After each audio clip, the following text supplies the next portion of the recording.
Oh, Merry Christmas, everybody.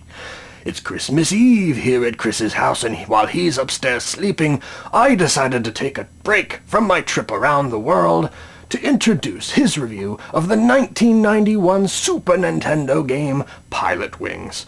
Now, Santa brought Pilotwings for Chris that very Christmas, and here is a picture of Chris receiving that gift. Look at him. He looks like he's hiding some sort of a raging mullet underneath that hat. Now, Chris still plays Pilotwings to this day, which makes Santa worry a little bit about him. But anyways, I have to get going. So here is Chris's review of Pilotwings. In Pilotwings, a group of instructors run you through a series of increasingly difficult exercises that revolve around 4 flight-related events.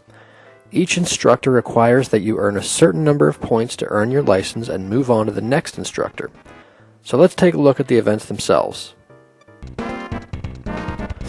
In Light Plane, you'll be in control of a biplane coming in with an approach to the runway, or in some cases you may even be taking off at the beginning. Little orbs and rings are suspended in the air, and you need to fly through them for points. And you also want to make sure that you land the plane cleanly.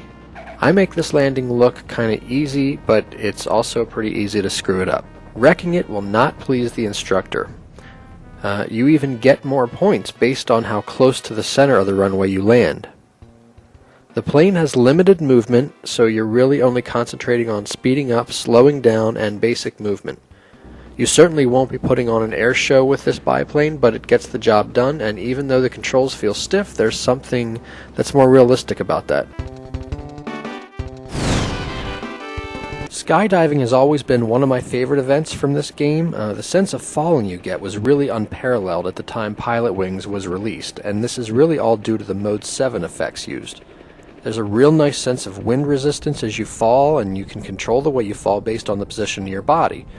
Keeping your body horizontal is likely to give you the slowest rate of fall. On the contrary, you'll notice you'll fall a lot faster if you go in a vertical dive.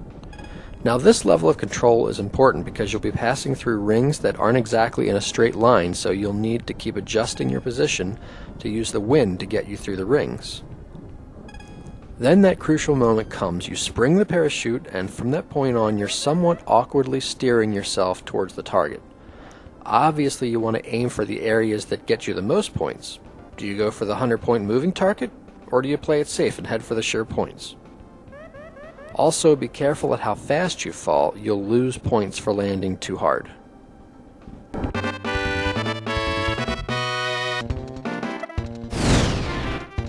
The rocket pack has you flying through lines or circles, and then you need to land cleanly on the target in good time. You have 2 types of thrust, one that gets you around faster and one that helps you fine-tune an approach to the target.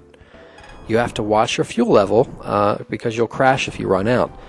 If you manage to land on the moving target, not only do you get a ton of points, but you get to go to a special bonus round and compete for more points, at the risk of drowning. The rocket belt controls nice, but I've always personally had a problem judging depth of field while approaching the colored orbs or the target. Sometimes it looks like I'm going to touch the orbs and then somehow I miss them.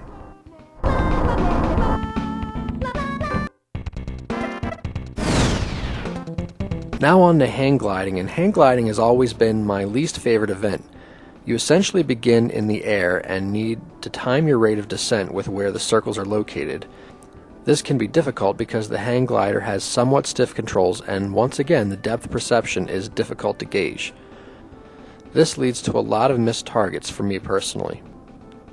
At certain points in the course you'll notice white clouds rising rapidly, and these are updrafts. You're going to need to fly over them if you want to catch some air in the event that you missed some targets. Or, in my case, you crash into the ground and are left with what looks like a serious spinal cord injury.